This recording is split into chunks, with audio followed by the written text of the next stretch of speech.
పని అయిపోయిందమ్మా, వెళ్ళొస్తాను. ఏ లక్ష్మి, రేపు తప్పించుకోద్దే. పొద్దున్నే 5:30కి వచ్చేసెయ్యి.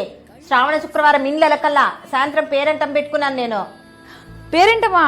నన్ను కూడా పిలుస్తారమ్మా. ఎట్లడుగుతావి అట్లా? నీ స్థాయి తగ్గట్టు మాట్లాడు. పేరెంటానికి వచ్చిన వాళ్ళ ముందర నా మర్యాద ఏం కాలే? వచ్చే వాళ్ళందరూ రిచ్ ఫ్యామిలీస్. ఏదోలేమ్మా, నా ఆశ కొద్దీ నేను అడిగినాను. నాకు డబ్బు లేదని బాగానే గుర్తు చేసినావమ్మా.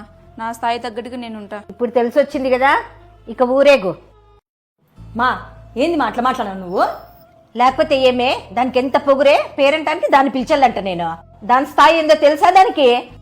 ఏంది స్థాయా?